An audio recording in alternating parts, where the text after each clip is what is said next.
Welcome to Holy Homestead in the Making. My name's Charity, and today this is we're going to continue our pork shoulder saga. So this is probably one of the things that I'm the most excited about is we're making chimichangas out of the pulled shoulder. Me and Preston went to Los Pales and had their chimichangas, and they were so delicious. Now that was beef, shredded beef, but we're going to do it with pork. And so to start with, we're going to make our homemade tortillas because I don't have any in the house, and this is what we're having. So all I've done is I went to Acre Homestead, or Becky from Acre Homestead's her scratch pantry, and we're going to try her tortilla recipe today. So come along with me as we make this. It's going to be a really fun, hopefully delicious meal. All right, to start, we're going to start with 3 cups of all-purpose flour. Today I'm using bread flour because that's the flour that I primarily use. Here's a 2-cup measuring.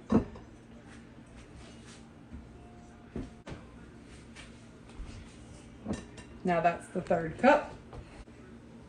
So now I'm going to add my 1 teaspoon of Redmond's real salt. Now I'm going to add 1 teaspoon of baking powder.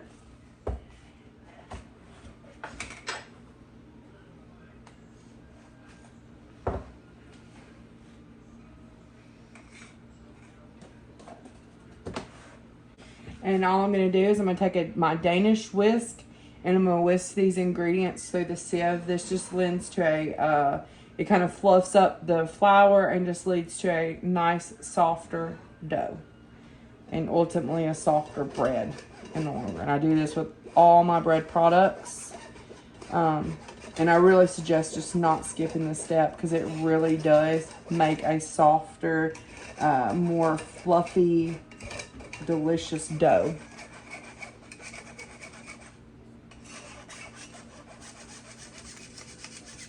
And it really only takes seconds.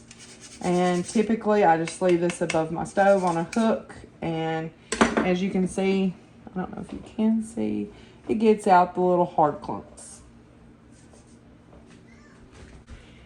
All right, so it says in a medium-sized bowl, combine the flour, salt, and baking powder, which we've done. Now it says make a well in the center of the dry ingredients and add the oil and water. Stir until a shaggy dough is formed. So we need 1 cup of warm water. And we need 1/3 cup of a neutral oil. I've made tortillas many a times. A 1/3 cup of oil seems like a lot, but mine have never been soft and pliable. So they've been edible, but not anything like store-bought or anything like that. So maybe this will be better. So we're just going to create a little dough.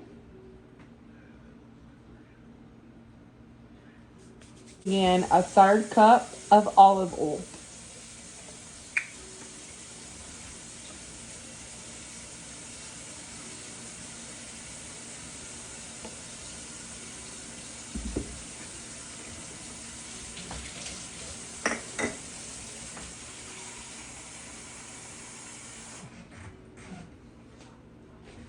And 1 cup of tap water that's on hot.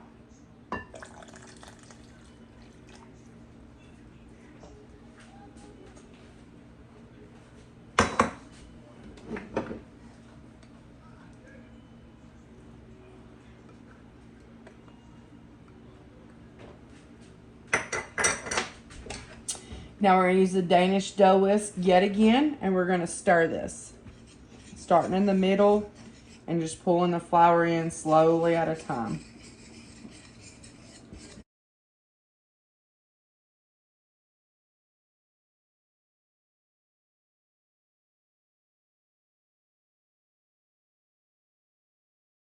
So it says to stir until it becomes a shaggy dough. However, I am going to pull it out of the bowl and start to kind of knead it.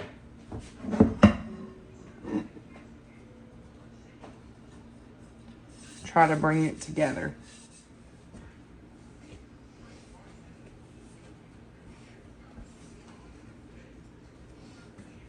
Now at this point, my dough has fully come together. It says to turn the dough onto a lightly floured work surface and knead until it is nice and smooth, about 5 minutes. Cover the dough with plastic and let it rest for 20 minutes to 2 hours.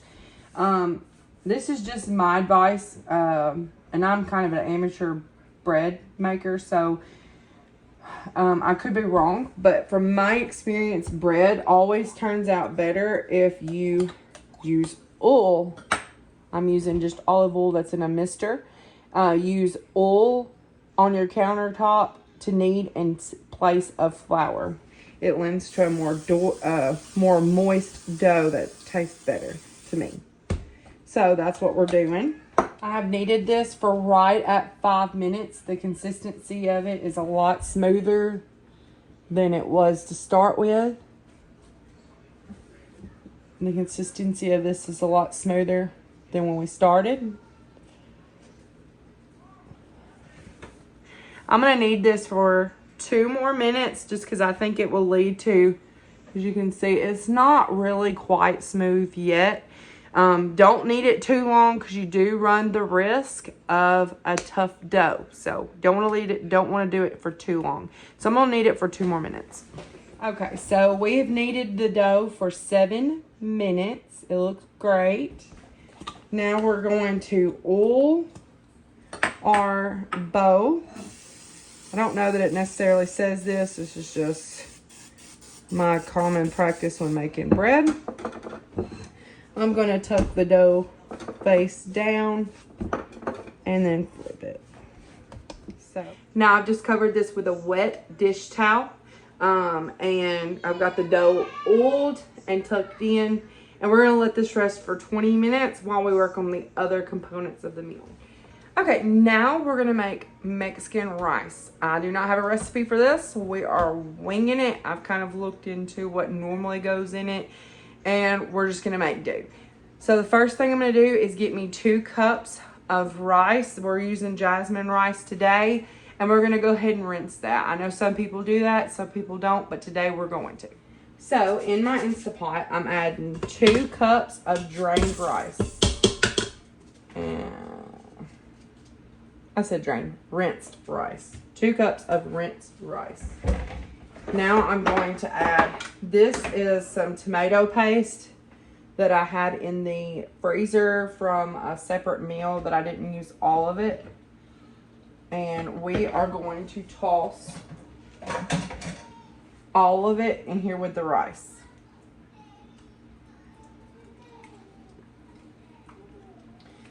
Most of the recipes called for tomato sauce.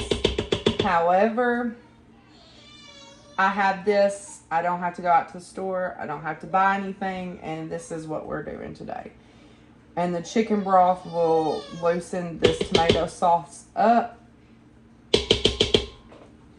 So that was the big can of tomato paste. That was probably about 3/4 of a big can. There's 1 teaspoon of ground cumin for 2 cups of rice. We'll see if that's too much or too little. So 1 teaspoon of ground cumin. So we're going to add to our rice, to our Mexican rice, we're going to add, it says 1 cup for 1 cup of rice. So for every cup of rice, you add a cup of water. But today we're not doing water, we're going to do chicken broth because it's going to lead to a more flavorful rice, and that's what we want. So I changed my mind. I was going to do water and then just make it a concentrated chicken broth with this stuff right here. I love this stuff.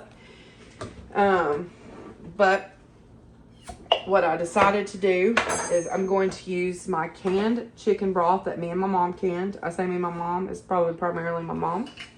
I'm going to do 2 cups of this, and then I'm going to enrich the chicken broth to have more of a chicken flavor with 4 teaspoons of this, because it's 2 teaspoons per cup. So I'm basically making a double concentrated chicken broth. Nice. Oh, y'all, I forgot a very important component of this, but it's got to be better than what I've made in the past. So we're just going to go with it. I was supposed to toast the rice. So when you do it, toast the rice. Today, we're not doing that. Okay, now for the last component of our meal. So all I've done is thrown some salt in here. And I'm just going to throw a little bit of chili powder.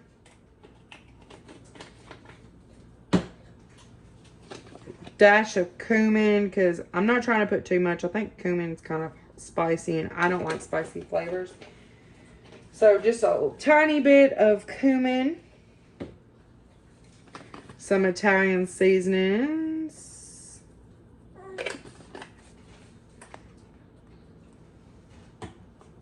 And last, but certainly not least, some onion powder.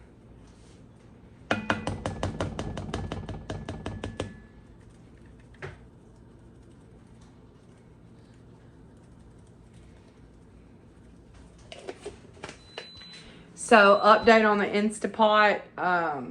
With the rice, obviously that water ratio was not enough.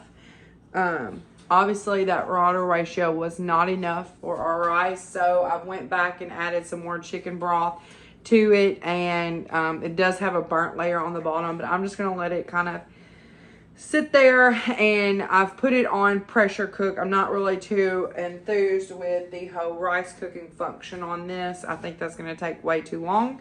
So I have thrown it on pressure cook for 4 minutes, and we'll see how that turns out. Now the flavor was great, but it did burn a little bit on the bottom. I think it'll be okay though. And we're going to start working on our tortillas. So what we're going to do is cut this into, it says 16 equal portions. We're going to start rolling these out.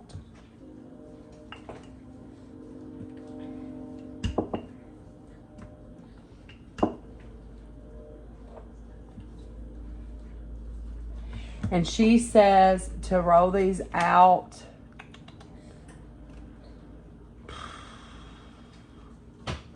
on 6 to 7 inch diameter.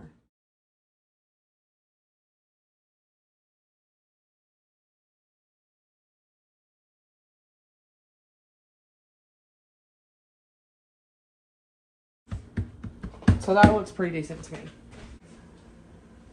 I'm going to take my tortilla.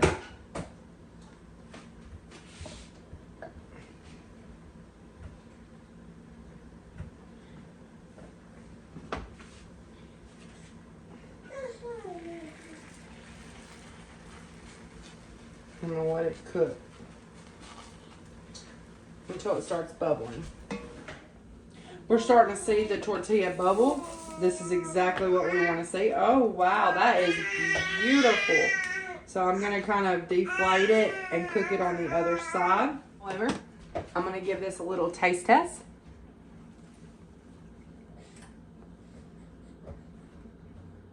Oh my word, y'all.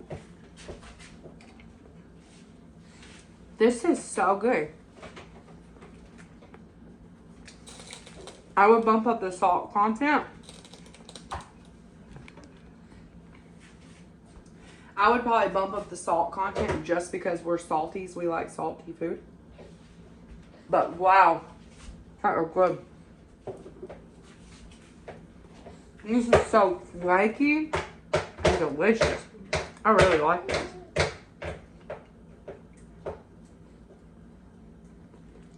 I give Becky a 10 out of 10. These are the best tortillas I've ever made. Maybe because that extra oil.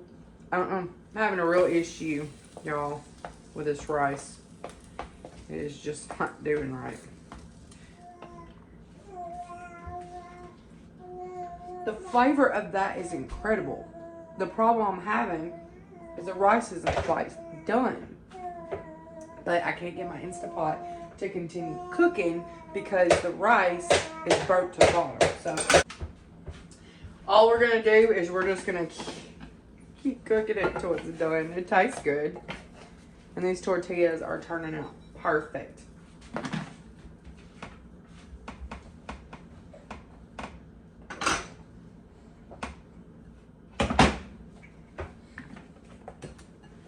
We just gotta do that. 14 more times. Ooh. The rice, we finally have that good and cooked. This is what it looks like. It tastes really good. I had a real issue that I don't think I had enough water. Plus, I think I should have put the water down before I put the rice in. I had a real issue with this burning. We had to end up scooping it out, cleaning it, and putting it back in there and cooking it, and it still was wanting to burn. So I'm not really sure what the ordeal was with that. I'm figuring this is probably a lack of moisture that was in there. This turned into kind of like sticky rice, so it tastes really good. All right, so I'm just gonna create an assembly line. I've already done a sample to see how it would go. So you're just gonna take the tortilla, slap a little bit of rice on it. This rice is really thick. I'm gonna do maybe like 2 at a time. This is just gonna keep my tortillas from firming up and being hard to work with. So just a little bit of rice, a little bit of meat.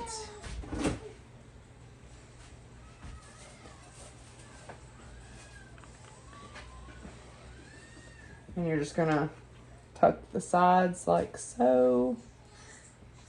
And I'm going to scrape out any excess because I don't want these exploding. So there's that. You're supposed to stick these together with a toothpick. I don't have a toothpick, so we're just gonna wing it. Go in there. Go in there, you'll get hurt. Go.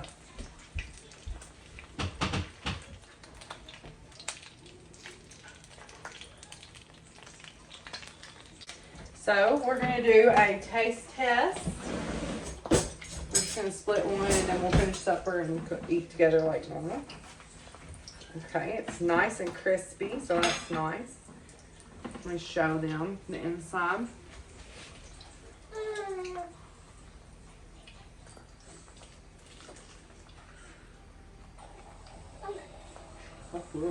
Oh, really good. A dollop of sour cream. He don't want sour cream, but man, that is good. Make me some of that white cheese we got in there. Mexican cheese over the top of it would be so good. Oh my goodness. Y'all, this is a must try. This was a labor of love. But this will be on the menu when we have our next pork shoulder we cook. This is delicious. Listen to the crunch.